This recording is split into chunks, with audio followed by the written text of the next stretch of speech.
Hello friends, welcome to my Shali's recipes. இன்னைக்கு நம்ம ஷாலிஸ் ரெசிபீஸில் முட்டையும் அதே போல் பேபி உருளைக்கிழங்கும் வச்சு ஒரு செம்ம காரசாரமான தொக்கு ரெசிபி தான் இன்னைக்கு பண்ண போகிறோம்.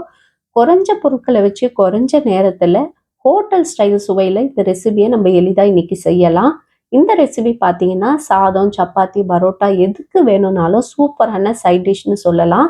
வாங்க இந்த ரெசிபியை எப்படி செய்கிறதுன்னு பார்க்கலாம்.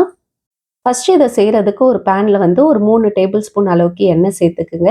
எண்ணெய் நல்லா சூடான பிறகு 1 டீஸ்பூன் அளவுக்கு சோம்பு சேர்த்துக்குங்க. அது கூடவே ஒரு 2 வெங்காயத்தை பொடியாக கட் பண்ணி சேர்த்துக்கலாம். இது கூடவே 3 பச்சை மிளகாவும் கொஞ்சமாக கருவேப்பிலையும் சேர்த்து நல்லா வதக்கி விட்டுருங்க.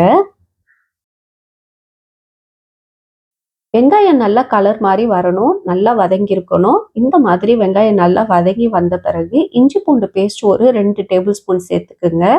இதோட பச்சை வாசனை போகிற வரைக்கும் நல்லா வதக்கி விட்டுடலாம். இப்போ இஞ்சி பூண்டு பேஸ்டோடைய பச்சை வாசனை எல்லாமே போன பிறகு 2 தக்காளி பேஸ்ட்டை வந்து இதில் சேர்த்துக்கலாம். 2 தக்காளியை நல்லா பேஸ்ட்டாக அரைச்சி இதில் சேர்த்துக்குங்க. அது கூடவே தனி மிளகாய்த்தூள் 1 டீஸ்பூன் சேர்த்துக்குங்க. கரம் மசாலா பவுடர் 1/4 டீஸ்பூனு, தனியாத்தூள் 1/2 டீஸ்பூனு, மஞ்சள் தூள் 1/2 டீஸ்பூன், தேவையான அளவுக்கு உப்பு. இவ்வளோதான் இந்த ரெசிபிக்கு தேவையான மசாலா. ஆனால் டேஸ்ட் பார்த்தீங்கன்னா அவ்வளோ சூப்பராக இருக்கும். இப்போ இது எல்லாத்தையும் நல்லா மிக்ஸ் பண்ணி விட்டுருங்க. தக்காளியிலேருந்து நல்லா எண்ணெய் பிரிஞ்சு வரணும், அது வரைக்கும் இதை நல்லா வதக்கி விட்டுடலாம்.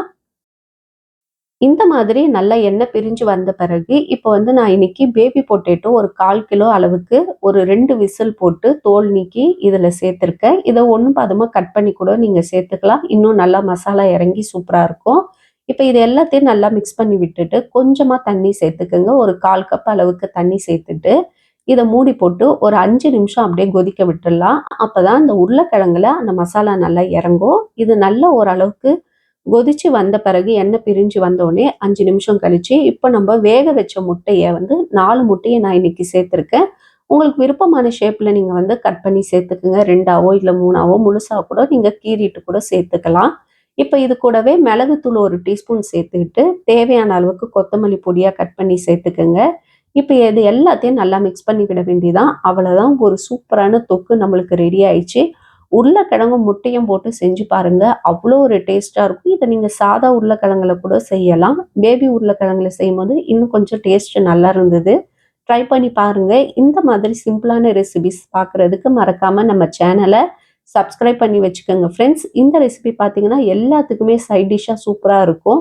காரக்குழம்பு முதற்கொண்டு சாம்பார், கீரை இந்த மாதிரி எது செஞ்சாலும் சூப்பர் காம்பினேஷனாக இருக்கும். ட்ரை பண்ணி பாருங்க.